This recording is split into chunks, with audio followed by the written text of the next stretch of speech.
Eyeballs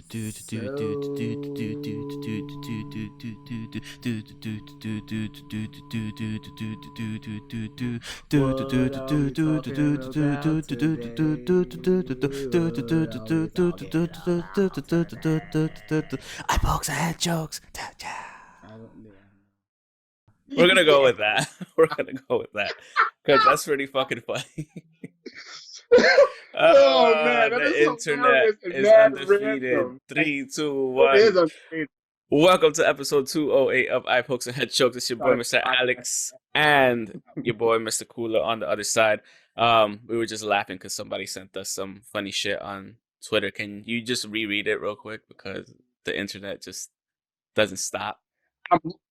So it says, "I'm looking for someone to power drive me someday, please." And I don't know. You don't know if is it's that a an male, offer? female, or if it's a cat. It's a cat. It's a a cat on the damn on the avatar. I'm lost. Nice. Like I don't know how to respond to that other than thank you for the laugh. I know. Like, you might as well at this point. Question, real quick, random, before we get into everything. Did you get on that Dogecoin wave or nah? Dogecoin or whatever the fuck it's called? Bush DOGE. Yeah, No, the one that apparently has a fucking the Shiba Inu meme. I did not know that was the official like actually look of Dogecoin. I didn't know. Like it's the meme of the Shiba Inu that's like looking at you like it's a dog that's looking at you like that. Like that's the official thing. And I was just researching it today, and I was like, oh shit, I did get on it. I put some money on it, and I've already gotten some back. It's gone up, but I don't see it going anything long term. But either way, I was just wondering because everybody was asking me, "Did you get Dogecoin? Did you get Dogecoin? Did you get Dogecoin?" Dude, I put like $700. I put $700, and I've made a lot of money already off of it. I bet because I was looking at it the other day, and I'm looking. It's so fucking low. It's way less, so much less than a damn penny, bro. And I'm like, okay, it was less than a penny, and now it's at 8 cents. Yeah. So if you had like 15 or 25,000 shares, like this guy did, or does still, then you know, if that shit could make it to $10, I'll fucking just sell and be out. I'm out. But yeah, anyways. We're here. Yeah, let's get into real stuff. To get into real shit because I'm not feeling too hot today. We had the discussion on why. So we're gonna try to have a quick podcast. But we're here. We're gonna talk about UFC Fight Night, Volkov versus Overeem. After that, we're gonna speak about. We're gonna look into UFC 258. The preview. You're playing with your hair there. You having fun? Yeah. Listen, I feel like Show from Show and Yo, so like I had to have my little bang. Fair enough. After that, we're looking at what happened on AEW's Beach Break, and maybe a little preview to what's coming this week on Wednesday for AEW, and then we're gonna be previewing NXT Vengeance that's happening on a Sunday this time, Valentine's Day, their second Sunday pay-per-view from what I remember. So. That's so stupid. Like they're doing it on Valentine's Day, but they don't have it named after Valentine's Day. Like it couldn't have been the Valentine's Day Massacre like they did. But you know what it is? Maybe we're just still so PG that they can't do it. I wouldn't name it exactly after. What it is. Huh? That's exactly what it is at the end of the day. Like there's, I don't think there's any illusions about it. That. It makes sense. Yeah, it makes sense. You know, but. I mean, it's a real event too. Like, come on. Oh no, it is for sure. But it's one of those things where you know, don't be running around the house talking about "I'll massacre you." Exactly, they gotta stay in their PG lane, in their Disney lane for the most part. So that's where we're at. So I think. You know, we could just move on to starting with the UFC Fight Night, Volkov versus Overeem. Pretty good match card actually for a UFC Fight Night. We're gonna just run through the match card. So at light heavyweight, looking at this. I was just looking at the I think his name is Ode Osborne. I was just looking at his knockout. Jesus Christ! Was that in the prelims? He got yes. Yeah. I can't help it. He got kicked. Why don't I remember that? Why don't I remember that? Anyways, can you not production value? Can you not production value? Thank you. Like at least just have it. If you know, just put the volume down a little bit, jerk. If you want, go to it's favorited on our Twitter. So just go right. to like or favorite. Oh no, just media. Just media. It's the last media thing. But yeah, so we're just doing the main card. Starting at light heavyweight, you had Danilo Marquez defeating Mike Rodriguez in a submission in round 2. He choked his ass out. Next we had at lightweight Benel Dariush, who's pretty Benil? Oh yeah, I'm read that completely wrong. Benil Dariush defeating Carlos Diego Ferreira. Really good fight. He definitely deserved that decision win. After that, we had Alexandre Pantoja defeating Manel Cape in another decision win. Went all 3 rounds. After that, we had at lightweight Clay Guida versus Michael Johnson. Clay Guida, UFC vet, fucking awesome. See him still fighting. Bantamweight, we had Corey Sandhagen defeating the shit out of Frankie Edgar. We'll get into that. And then after that, we had heavyweight at main event. In the main event, we had Alexander Volkov defeating Alistair Overeem in 2 rounds with a TKO. Great card overall, though, honestly. Like, I had fun watching the card. Yeah. From the early prelims, I mean, I had the prelims on. I don't remember. Where did I start watching? I started watching with Choi Sung-woo, the Korean dude, versus Yusuf Zalal. That's where I started watching, so I didn't see the other 2 earlier. I didn't see the Ode Osborne one that you were talking about. I started at the... I realized it was 6 o'clock, and I was like, maybe they started early, and they did. It started at 5, so I wasn't up on it. So that was super prelims. That was early prelims, pretty much. Yeah, that was the very first match, and they were featherweight, so they were like fucking fast. But like I said, dude just took a high kick to the face and just retaliated like he was like pissed off about it. Yeah. Yeah. He said, "Oh, it's just like how you hit somebody." Because you're mad about it? Yes. I mean, that's the point. Right after they hit a clean shot. It was such a clean kick. And it was more so that he was more mad at himself. Where it's like, I took that, now I got to give it to you tenfold. And he fell off of that. And then after that, it was just the flurries of him trying to get up and dude just giving him flurries of fucking punches on the floor. It's just like, wow. Yeah, I mean, like they had some good matches overall. Alexander Pantoja, like, showcased against Manel Cape. Like, it was Manel Cape's debut, and he was showboating a lot and this and that, and it was just like, just get the job done, bro. Like, you're here to to fight. Don't be showboating. And Alexander Pantoja looked he looked way busier, and a busier fighter is gonna actually score more. Even if the stats are relatively the same, the busier fighter is always gonna fucking score more, because it's gonna look like he has octagon control. It's gonna look like he has just generalship over the whole ring. Like he's pushing the pace. He's doing more. Yeah, and he looked like he was pushing the pace. Because what happened with Cape is he was more so trying to play the mental game, and it was not working at all. It was not working, and you see, dude, like he's smiling at him. Yeah. No, it was not working. He was not. He just started like, and then he was just like, he's like, take a couple hits. He got, it's like, no. How about you retaliate properly? Like, it's one of those things where, all right, you lost, come back better. You might come back like a little bit more concentrated, because you got, I wouldn't say he got humbled, but like he got out punched. He didn't even get out punched. He got outworked.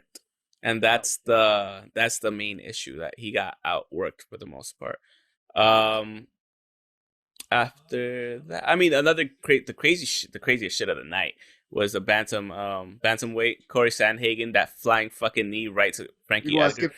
We could skip that other fight. Yeah, we can skip the other fights. I mean, they were mainly decisions and everything, and they were good fights. Don't get me wrong, but good but long, and just what a long fight would be. Just let's not be boring. honest. It was just a lot. Let's be real. People watch UFC to watch TKOs, to watch knockouts, to watch those type of things happen, and the struggles to get up. Yeah, and Corey Sandhagen, fucking hell. He, just like fucking, they said it perfectly. He set him up perfectly by swaying left and right. opening him up, and then like right when he went, I think he went for either a shoot or something, and then he just caught him in the face with the knee. Perfect timing. It looked kind of scary because as soon as he got hit, like he just went still as a board and just dropped, and it's like, oh shit, that's Frankie Edgar. And Frankie Edgar, again, one of the best like vets out there, period. And one of the best to do it, actually. He was a former champion as well. So he's a beast, but you know, a perfectly timed fucking knee like that had Anderson Silva written all over it, like back in the day. That made me want to go play UFC 4. It was just weird how, to be honest with you, it just like I was just out of nowhere. The funny thing is, like, I blinked, looked away real quick, looked at my phone, and I looked up, and they're like, "The fight's over." I was like, "Yeah." I was like, "What? What just happened?" And then when they showed the replay in real time, I was like, "Oh no!" I was like, "Boy," I was like, "You got wrecked." Sorry. But you know, great for Corey Sandhagen. That was an awesome, like, you know, performance. And then again, Alistair Overeem, the whole thing was based off of, oh, you know, I'm on my last title run, blah blah blah. Not to say that, you know, he's retiring because he lost his match. They were just saying, like, you know, I still want a shot at the title. I have to find my way to the title. I have to get up there and whatnot. Unfortunately, he ran into Alexander Volkov, who's just getting better and better as he gets as he fights. Every fight you see, the last fight he had against I forgot dude's name, but he had that teep kick right to the solar plexus to Walt Harris, and then he dropped him just like that, I was like, oh boy. And he's just been finishing people left and right. And he, after the first round looked okay for Alistair. He wasn't doing much. Volkov was, you know, finding his range, and the problem was once he found that range was different. The range was different once he found it. Once he got comfortable, and you just saw that Overeem wasn't really doing. He was still looking, and he wasn't doing much different. He was just still looking during the second round. It was just, did not think I was going to see Overeem look like that. No, the thing is, like, Overeem looked great in his last two fights. He did look great. He was fucking people up in his last two fights. But the thing was, last few seconds of this one. The thing was, because he was good. It was just this. In the first round, no. The first round, he started to get painted towards the last part of the first round, and then in the second round, right from the beginning, he just started getting painted. Jab, straight, left hook, right hook, uppercut, like, and it was going all through. And then he started putting everything. And then it was the block. It was like this block doesn't do much sometimes. Sometimes you can you gotta be like this. Through it. Yes, you have all to do time. All of that. All the time. Just like keep moving. Just to get him and just keep moving forward like this. Through.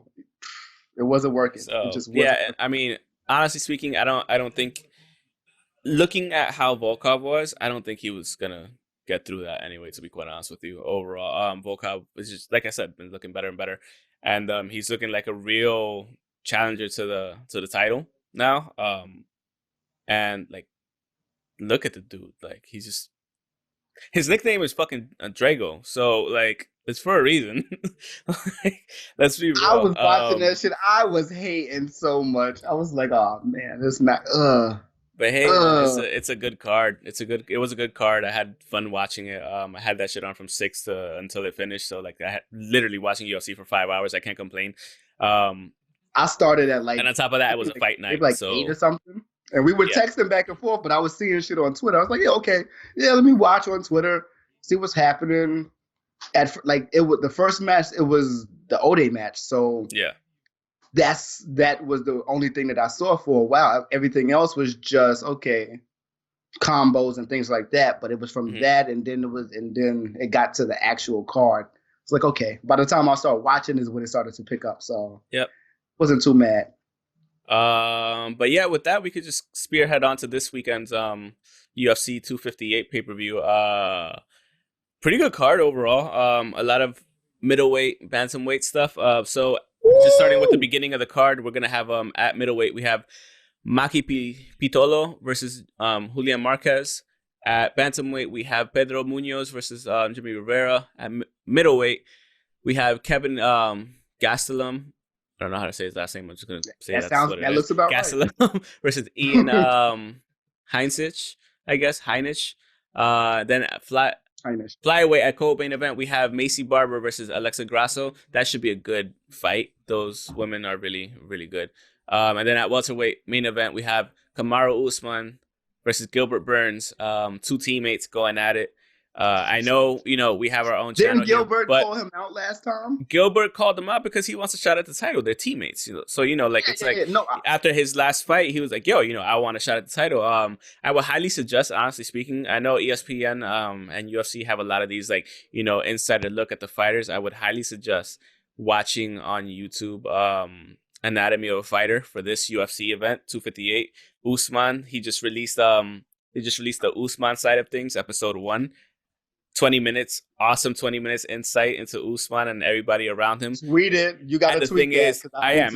That is. And the thing is, at the same time, it's the same camp. It's the same people. You know what I mean? So, it's hard when two fighters from the exact same camp. They train the same kind of way. They train in the same vicinity. It's going to be hard. Yeah. So they know each other very, very, very, very well. And at the same time, it's funny. I think Kamaru Usman said something to the effect he's like, man, you got the JV guy wanting to beat the varsity guy. He's like, and it's not like that. I got to show him that he's not ready to beat the varsity guy yet. And I was just like, oh, oh shit. But it's a super cool insight. I highly suggest everybody to check out Anatomy of a Fighter on YouTube. It's really cool. And he does it for a lot of stuff. I actually learned about him through watching Joe Rogan's podcast and all that stuff because he had him on, and then we're talking about how he does how he started that stuff. So it's pretty cool. I think it's gonna be a great fight, him versus Gilbert Burns. I think Kamaru Usman should come out on top because he is the all around way better. He's just all around. He doesn't have any crazy weaknesses. The only thing I could see that would be a weakness is if he lets his ego get to him. Or not even ego, if he lets ego and passion get to him during the match. But overall, it should be a great match. It should be a great I'm looking fight. forward to it. I'm excited to watch it. And it should. I'm just hyped to watch it. And then I'm hyped for the next UFC Fight Night, and then I'm hyped for fucking UFC 259. I can't wait for UFC 259 in March. So wait, what's happening in the next couple of weeks? What's happening? So the next week after this, fucking, we might as well go. We have Curtis Blades versus Derek Lewis. That's the UFC fight. We didn't get to have it a couple months ago because of coronavirus thing, so we're finally getting that fight again. Then after that, we have Jairzinho Rosenstruck versus Cyril Gane. The UFC Fight Night after that. That's the only one announced for that. And then at UFC 259, we have 3 championship fights on the same card. So you're gonna have. Is amazing. It's gonna be a crazy, yeah. So the 3.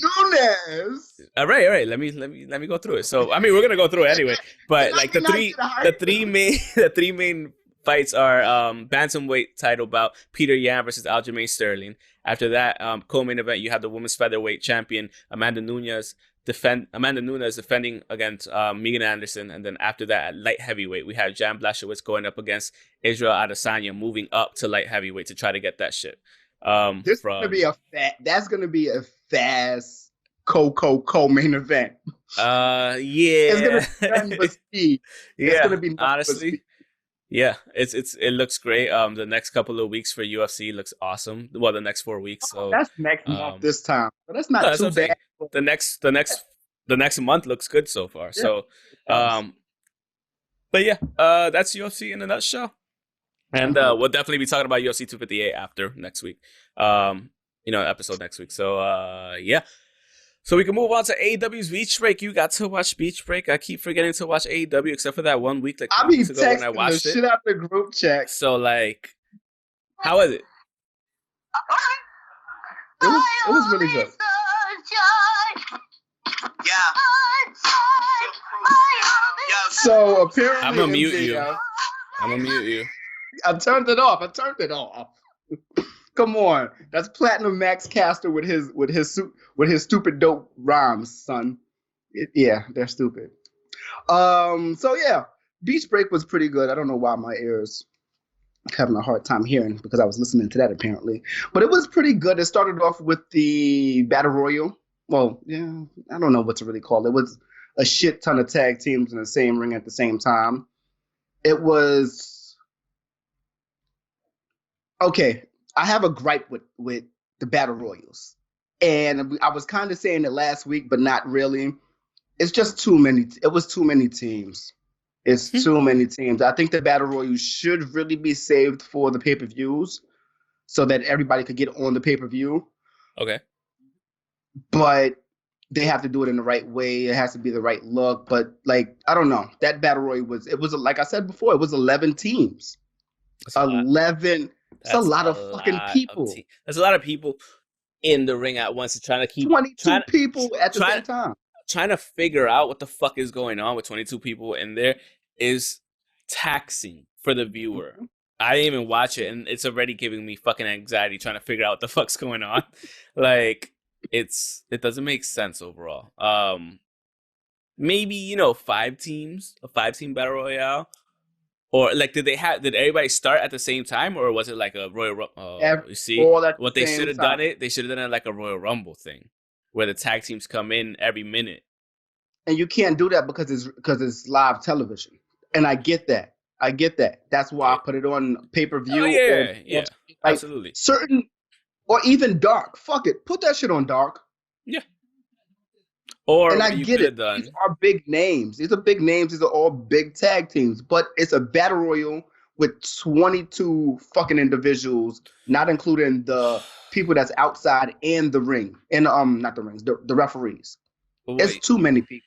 What you could have done is spread it over two weeks. Tournament? You could have done a 10-man battle royale, and then you could have done a 10-man the next time, and then have those 2 teams face off.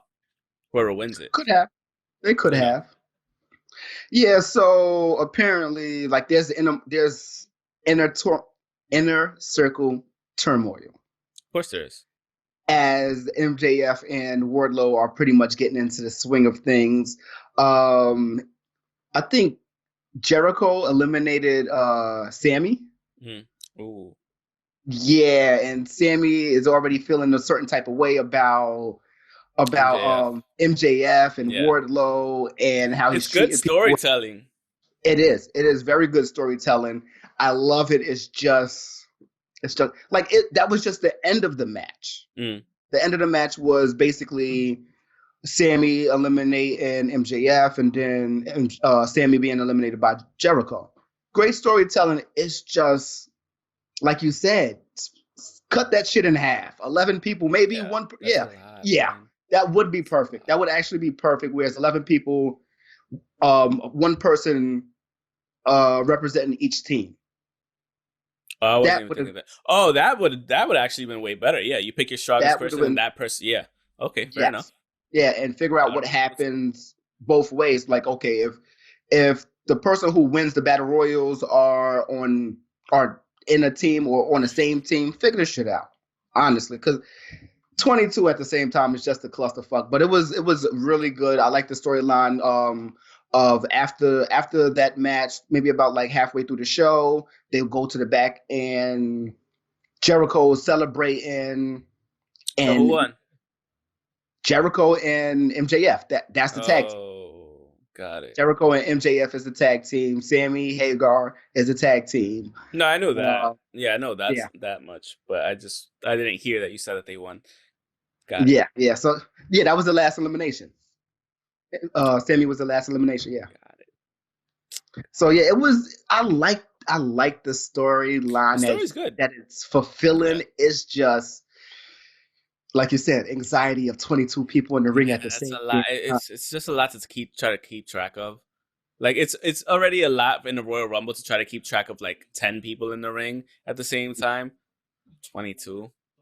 Yeah, exactly. And after that, we had Darby Allin and Sting come down to the ring and talk some shit, and that was it. I'm tired of it.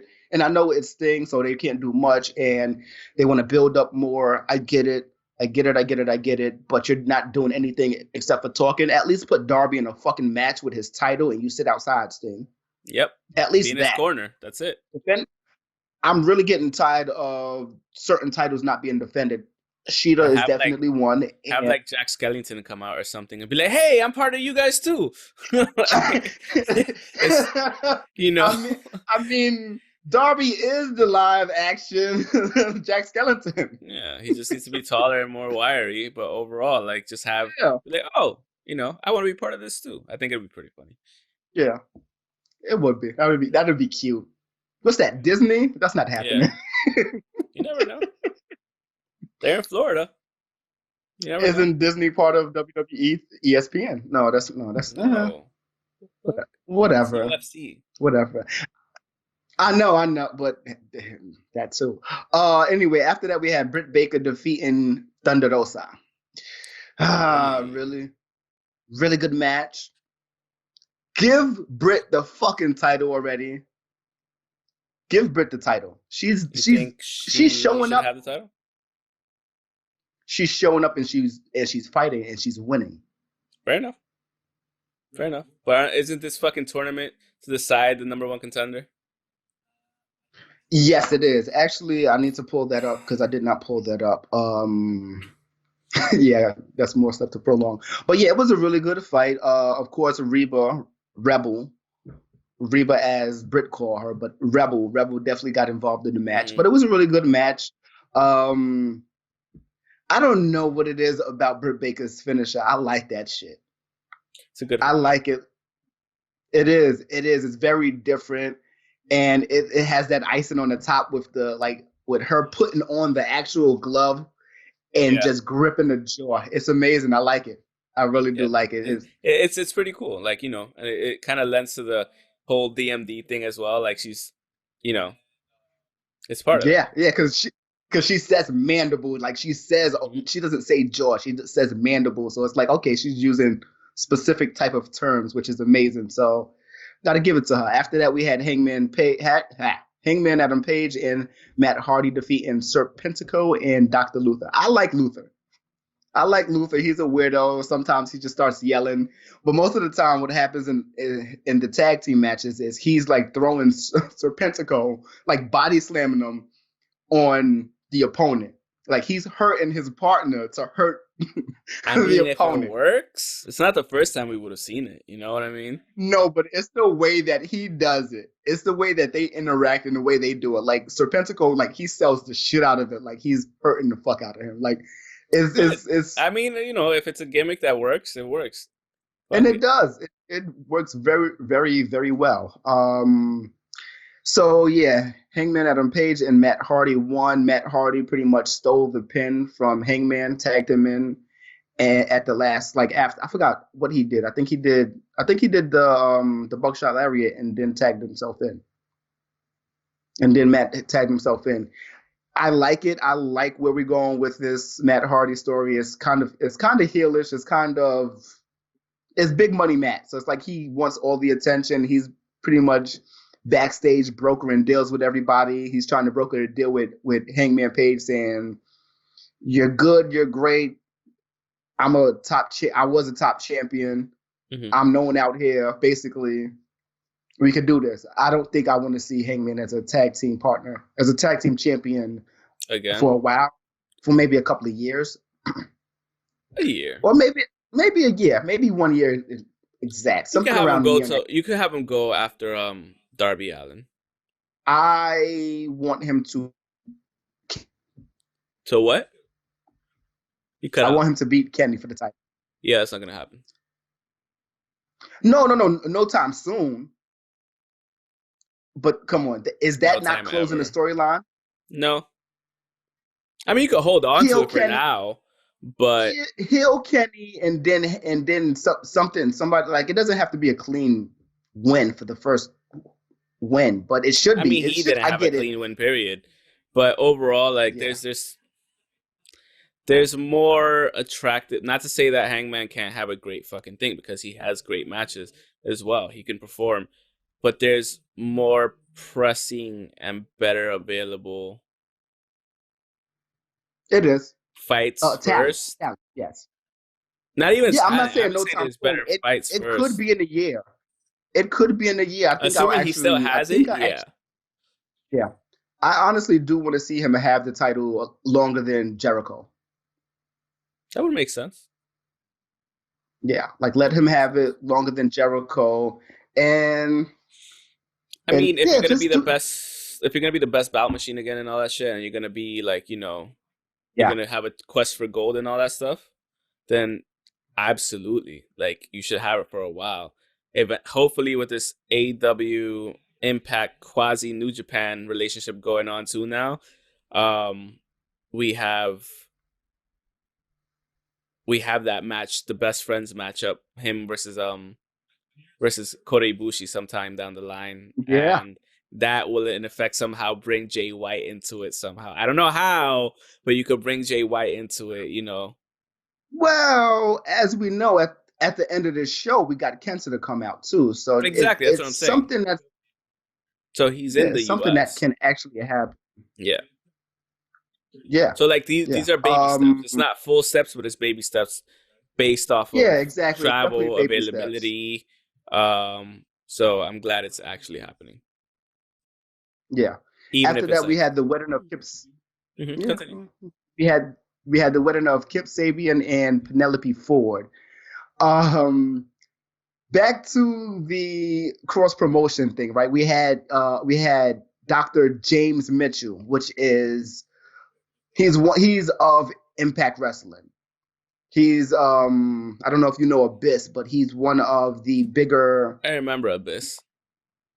Yeah, who's now a writer or a producer for WWE. Yeah. But yeah, he's pretty much like he was a manager for Abyss, so he's one of the dark side manager type of gimmick. So it was pretty good to see him in WWE. Wow, see him in AEW, because it's like, okay, what else are we going to get out of the cross promotions? What else are we going to get out of it? We want to see other matches. We don't want to just see certain people popping up from time to time. We want to see more.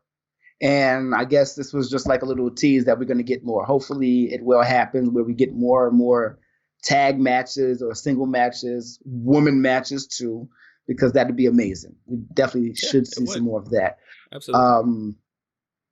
It was your typical wrestling wedding where somebody, of course, Orange Cassidy popped up out of a cake.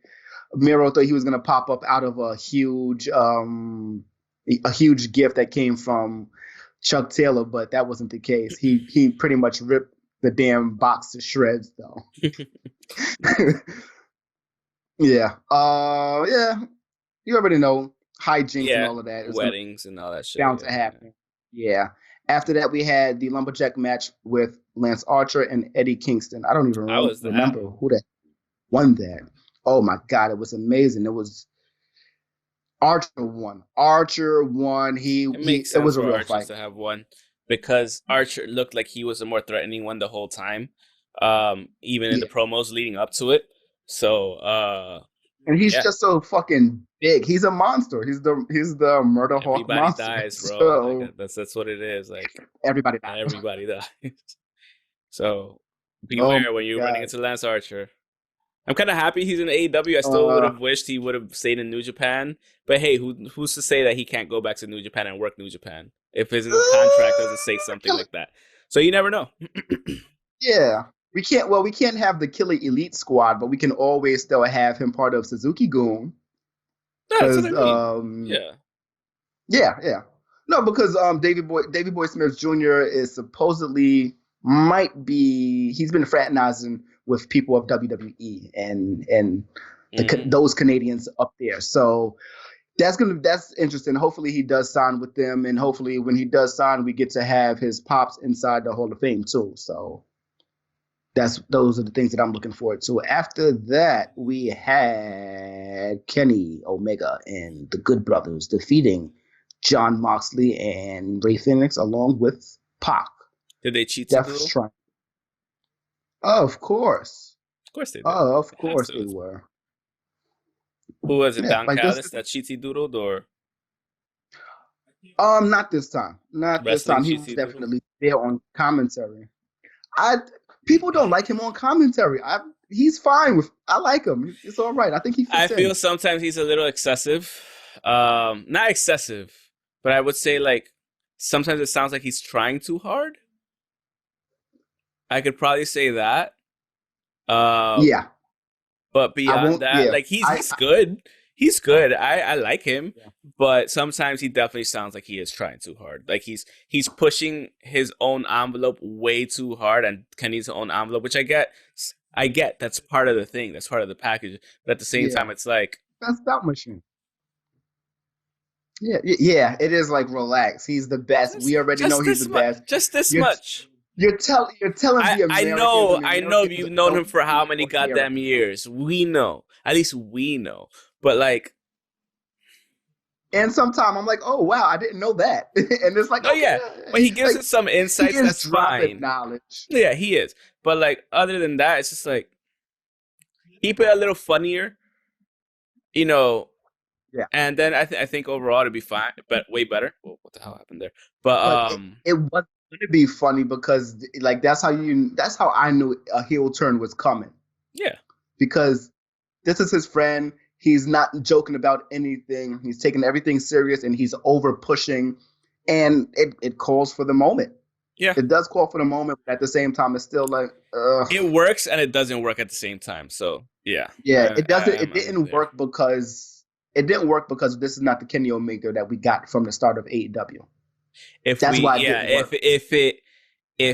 we would have seen just a modicum of that, like it's just a little tiny bit of that, just seeping in here and there. Don't get me wrong. I think overall the way they did it is perfectly fine. Like with the whole Elite having issues and blah blah blah, like all that stuff. That was working and it did work to a certain extent.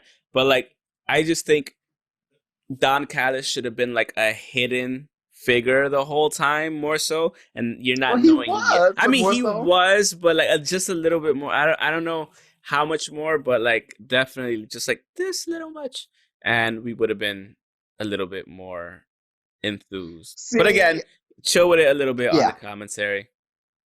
Yeah. Man, I was just excited to see him, and I didn't really pay too much attention to like some of the commentary style because I was just excited because I knew what was happening. Yeah. He's a VP or executive over there at Impact, and I'm like, it's happening. It's happening. Like I knew it was happening from the first time, and then like, oh yeah, this is family. Oh shit, it's family. Yep. It's happening. Is gonna happen. So it was very exciting to me from the very, very beginning, but it was still like, yeah, I can see why people were a little bit annoyed. Yeah. So and after that, like I said, I mentioned Kenta. Kenta came into the ring after that match. And pretty much went straight for him, beat him up, hit him with the go to sleep. Of course, he had his sweater on, his go to sleep club sweater on. Yeah, it was like okay, with the fangs too, with the walrus fangs. Yep, it's like okay. I'm not gonna lie, just thinking about it, I want that shirt, and I also want the King Switch shirt. Like, I need to get that. I need to get that. Yes, that shit the King is dope. Switch shirt is that shit dope. Is fucking fire. So, but yeah, no, I mean, it looks cool because ahead of time, like you sent the picture of the match just with him, and it says IWGP. You know, John Moxley says IWGP United States champion and all that stuff. So it's like it's kind of putting that forward, and it says, you know, number one contender, or like I forgot what it said on the thing. It said G1 number one contender or some shit like that. Not G1, but you know what I mean. It had all that stuff going, and I was just like, ooh. Yes, as the AEW World Champion, IWGP United States Champion, and then like in the picture for Kenta, what does it say? He's holding his title, and he's holding the briefcase. Yes, he's holding the briefcase, even though he's behind Kenny. You can barely see it, but you can see it. Yeah, you can see it. You can definitely see it. So it was like, oh, it just looks good. Yes, and then I love Tama Tonga because he is never gonna break kayfabe. Of course not. You know, Tama Tonga's like, yes, let's go. But at the other end of he has to be Tama Tonga. Yes, exactly. So he's on Twitter going off, basically saying, yeah, he's a G. Fuck him. I'm like, oh shit, like because Kenta goes, oh, so basically after the match, in the back, post-production interview, Kenny is pretty much chasing down Kenta to talk with him, and so are the interviewers chasing down both of them to talk to them. Kenny talks to him, and he said, "Oh yeah, Bullet Club." He's like, "Fuck you." Kenta just says, "Fuck you," and I love it. There's no way not to love him. I love it. That's funny. Dying.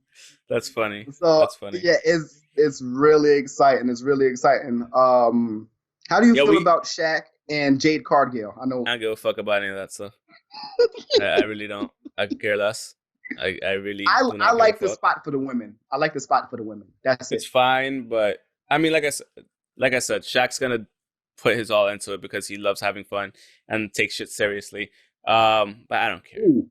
One thing about that too, on his TNT or TBS show, whatever channel it's on, that's partially the reason why he's on there. But on his show, he did do like a little training with a name that will not be named, but he did some training with a UFC guy, and like had a legit match with this guy too. Well, not a legit match, but like he went 2 rounds with him.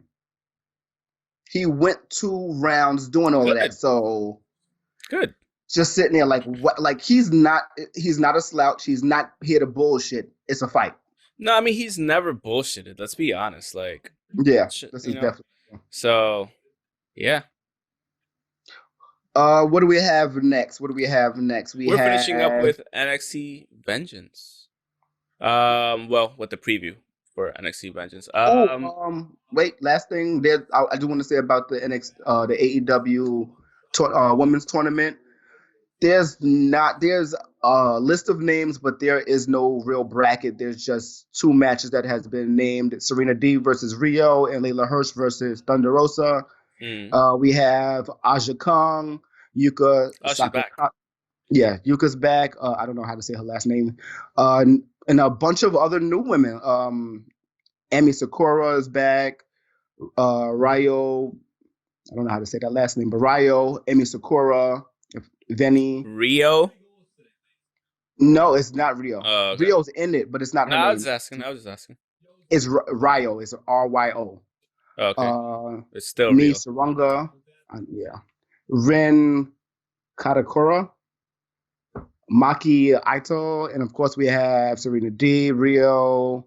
Rio is actually on the American side of the bracket. I don't understand that, but whatever. Britt Baker, Ty Conti, Thunder Rosa, Nyla Rose, Anna Jay is also in this tournament too. So I'm looking forward to those names, and I'm looking forward to the new women to pop up. To be seen, yeah, exactly. There's a lot of different names there that we haven't seen, and it'll be cool if some of them get some real opportunity in the AEW, and we could see what's going on there. So, but yeah, so moving on to NXT, NXT Takeover. I know we're not gonna get into why why you want her to kill it. NXT Takeover Vengeance Day on Valentine's Day. So I don't know exactly how this is going. So for the first match, we have Johnny Gargano versus Kushida, a singles match for the NXT North American Championship.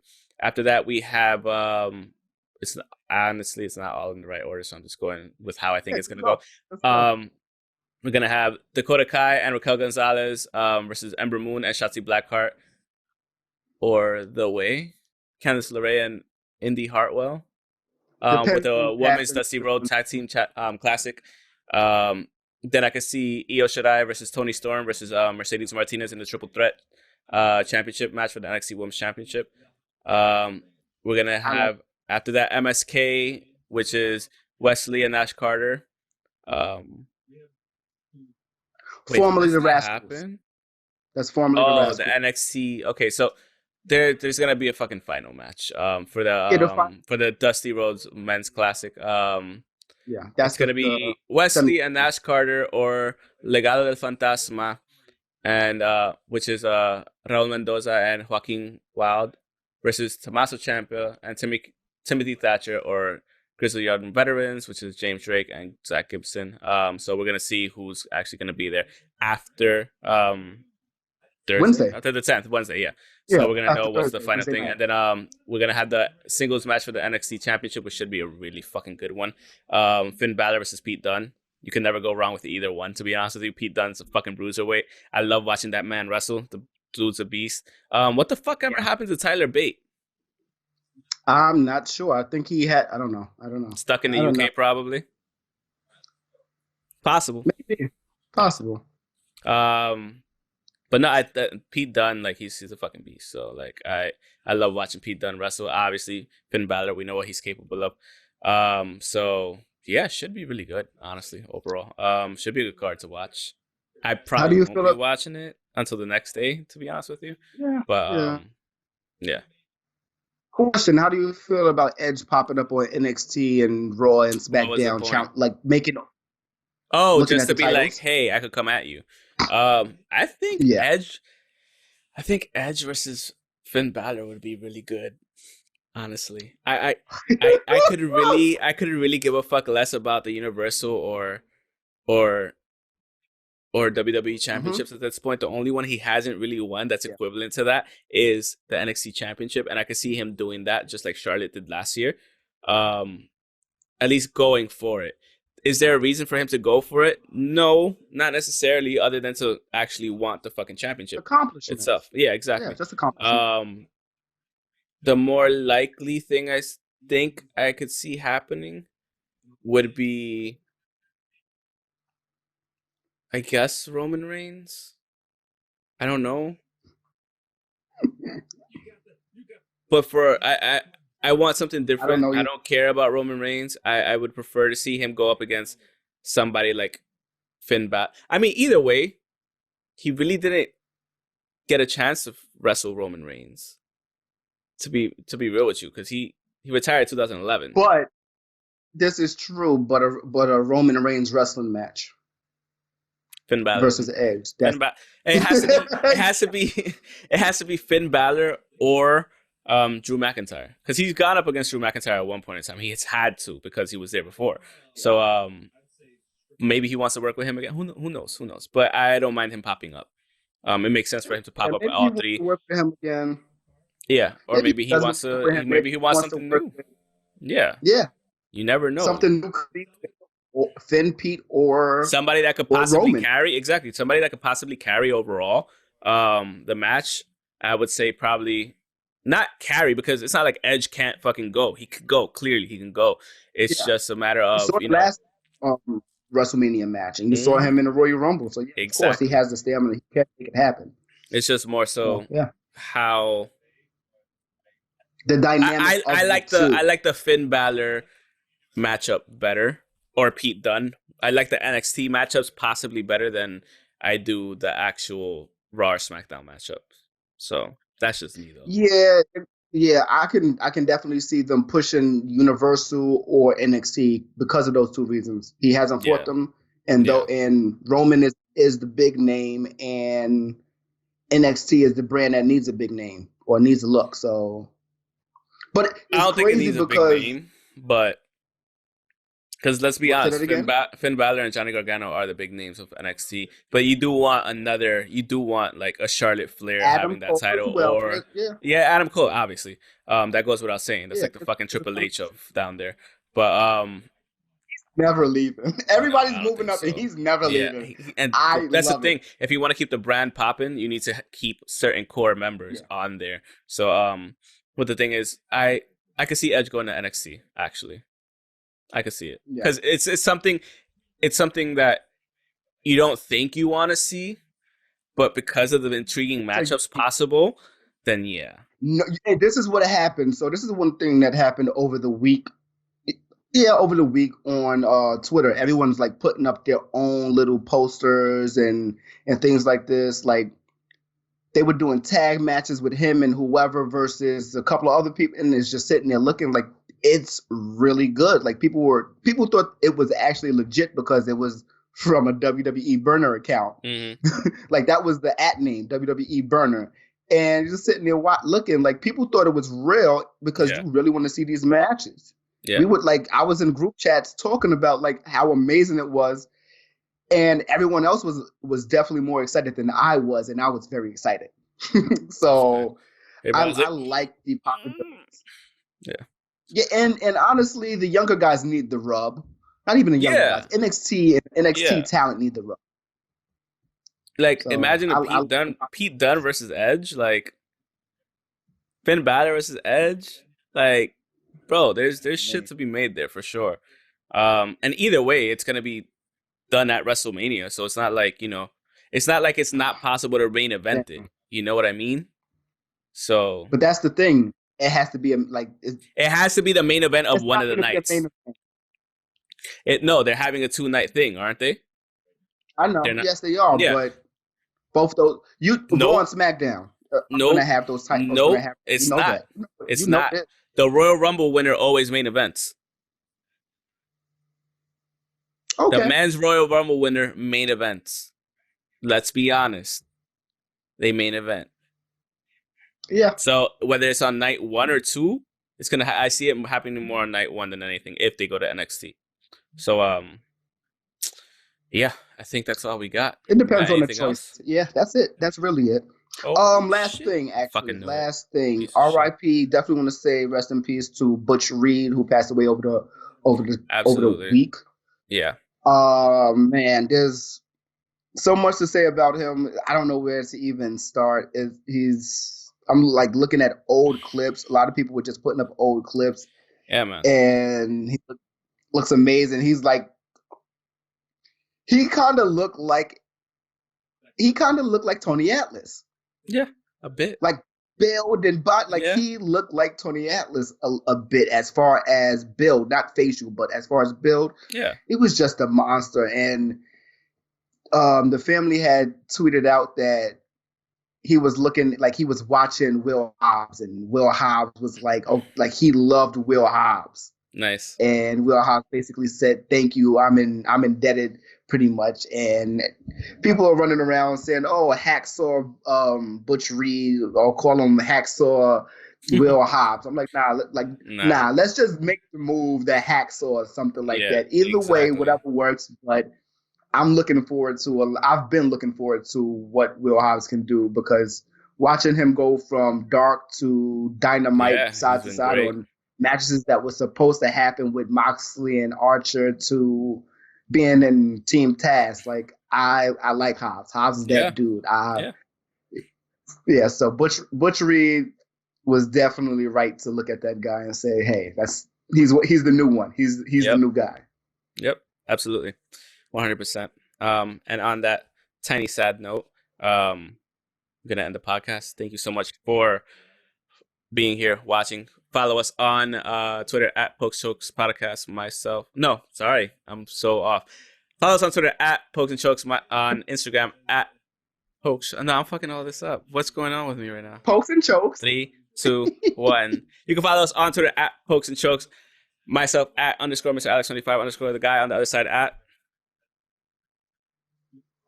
NU_KEWLA. My fault. I look at my phone. Facebook.com/Pokes&Chokes. On Instagram at Pokes&Chokes Podcast. You could listen to us on Spotify, Google Podcasts, Apple Podcasts, Transistor FM, and Stitcher. Also, Threadless, Redbubble, and Teespring if you want the merch. You're rocking your FCPS Bing Zhao merch hat. I didn't get to make the investment. I didn't get to make the investment. And sucks for me, but whatever. No, it's fine. It's fine. You're an owner. Yeah, you're a part owner. Congratulations. You own part of a soccer club. I don't. And yeah, and you're links to you for everything here. So for everything, eye pokes and head chokes, and yeah. So thanks a lot for watching, and we'll catch you guys later. Bitch. Peace.